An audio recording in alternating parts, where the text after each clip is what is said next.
Okay, in this tutorial we're going to cover the playback of video files with triggered events that vehicles were either meeting or exceeding the posted speed limit.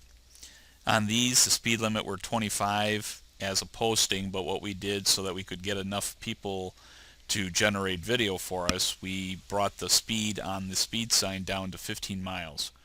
So every time a vehicle reached 15 miles an hour or greater, the speed sign would create a trigger that we'd record the video from.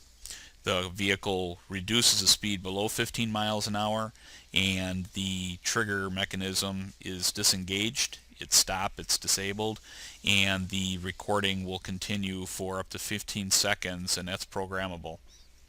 So we're going to just, we'll pick the very first file here. It shows it that it's 15 seconds in duration. So we're going to hit play. And that vehicle will come through, and I'm going to just let it go through a little bit. Now what I've done is I've paused the video on the bottom down here. And we can step through that video to actually get a better image of what that plate was. And you'll do that by doing a frame by frame. And we're just going to click on that. You'll see in the right image, camera 2, the vehicle starts to come back into the viewing. So we've seen our video now that has the back of the car with the license plate, and the plate is rather bright. That's because we're constantly illuminating that plate area on a vehicle and capturing that. We have a lot of setting structure that can change to allow us to modify how bright that image is, and you'll see how bright it is, and it's during the daytime. It's 3 o'clock and we've got a really good image. So I am going to allow that video to pull through, and I can come over here and select a different video. We'll let that car go through again. This one's a 15-second clip.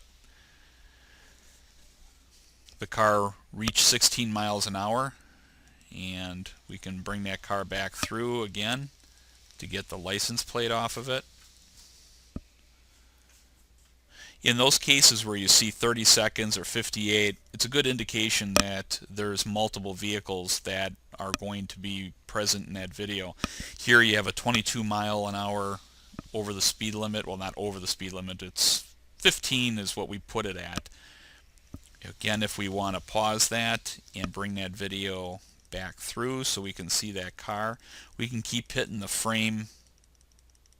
previous frame playback here, or you can hit the arrow to come back, and we're going to come back through. So we've got our plate. We're going to allow that one to go back through, and as you can see in the top left corner, we have another vehicle coming through at 17 miles an hour. It comes around that vehicle, and now they're at the triggered speed, 15, 17, and we're going to pause this vehicle as it comes through, and we can see the license plate right there. And we'll go through. We'll come to the next one. It's 58 seconds. 21 miles an hour is what triggered the speed. We keep the trigger open for 15 seconds, so we're sure to capture the plate on that vehicle. There we go. We got BCV-3956, Texas license plate. Another vehicle coming through at 20 miles, brought their speed down to 19.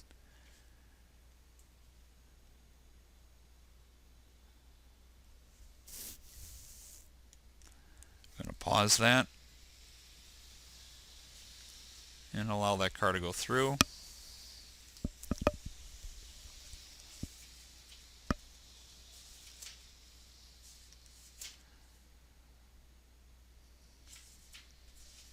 "17 miles an hour" triggered the recording.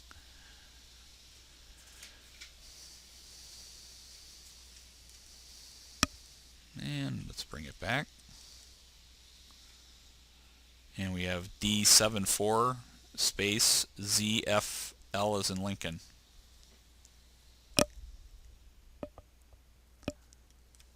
And we'll bring this one back. TPJ 399. And that's basically it. Now if we're interested in burning any of this video, which I'm going to take that, let's just take this 15-second one here, and I'm going to let this one run through. We're going to take a exporting AVI file from it. Okay, we've got what we're looking for there. So what I'm going to do is I'm going to hit AVI, save as. Now the sliders here, obviously, this starts off at the very beginning that the trigger took place, 16 miles an hour. The second image here with the slider is the end.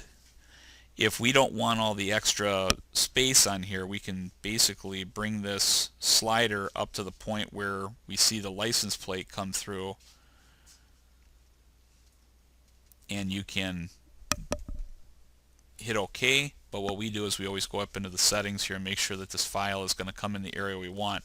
And the nice thing about clicking in here, we're able to name the file exactly what we want. So if we know who the person is, we're just going to do a test. And we'll hit OK. And the second thing we're going to do is we're going to change the size of the export to a 1024 by 768.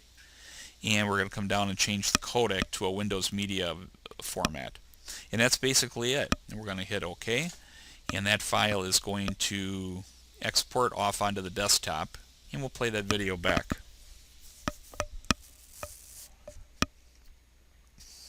Snapshots can be taken. Pretty much flexible on anything that we do on the software.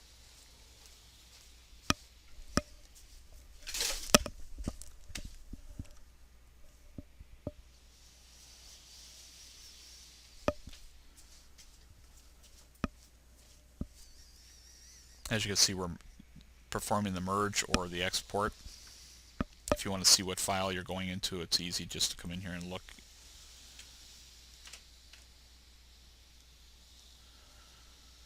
And it's completed. We're going to hit the X.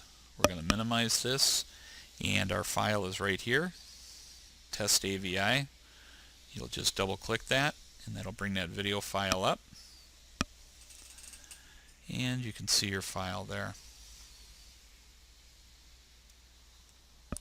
And there we are. That's basically it. Thank you.